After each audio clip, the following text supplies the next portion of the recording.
Sleep Theory dropped their new album Afterglow. This album fucks. This is incredible. Sleep Theory has been getting their flowers, thankfully, for like fuck. It feels like they just kind of like blew up out of nowhere, and now it's just kind of been just snowballing, and they've just been getting bigger and bigger and getting more and more recognition. So I feel like this album dropped at the absolute perfect time. The rollout, I'm sure it was like the appropriate length, but it felt so short. It felt like it was announced and then it just came out, which is I'm not complaining because there's a theme going on of bands announcing an album like 6, 7 months before it actually drops. Yeah. So I'm not mad. I'm not mad at how quick it felt.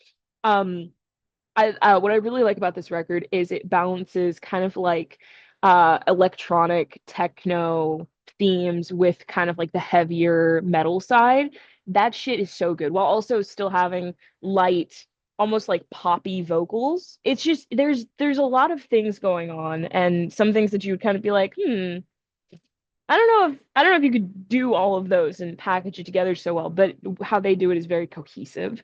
It's very easily digestible, and dude, the album flows so fucking well. I have no notes. I think it's a great record. Yeah, hell yeah. I was very excited for this record from Sleep Theory.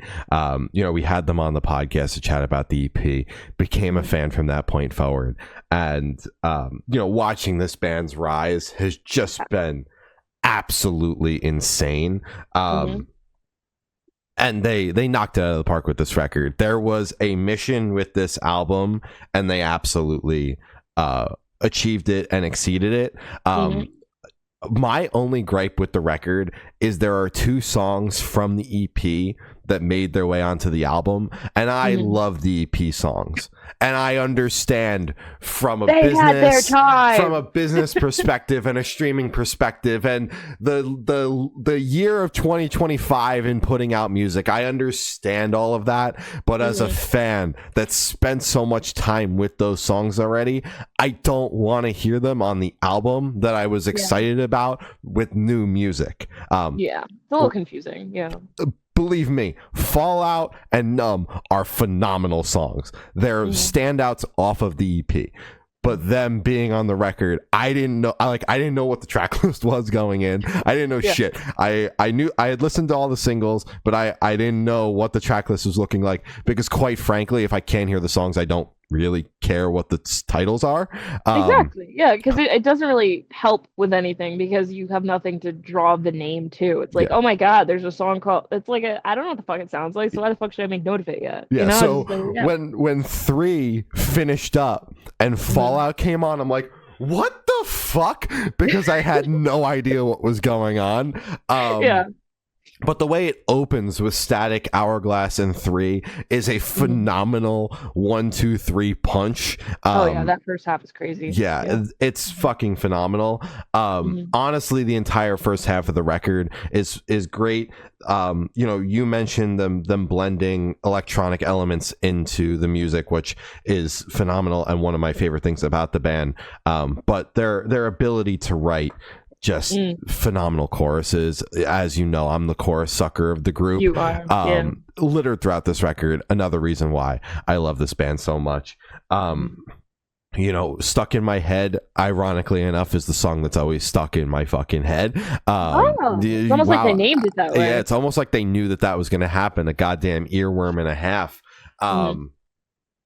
Parasite is phenomenal as well. Like I said, the first 3. Fallout is great, although I wish personally that it wasn't on the record. I can go listen to the EP if I want to. Afterglow, there's just so many phenomenal songs on this record. All of the singles really showcased how awesome this album was going to be. And I think they knocked it out of the park. They're heading out on a headline tour to support the record, which is phenomenal. Peep those dates. And then as of recording 30 minutes ago, because we started this recording at 10 a.m., they will be supporting Falling in Reverse on Falling in Reverse's massive summer headlining tour. Select dates on that. They're not on that tour? They're not supporting the whole run, but that is what is going on. And that Falling in Reverse tour has support, and this is again in select markets, from Slaughtered to Prevail, Wage War, Hollywood Undead, Tech Nine, Sleep Theory, and Point North. That's a mixed bag. That is definitely a There's a mixed bag. lot of there's a lot of things going on that lineup. A lot of things. Shout out Sleep Theory though.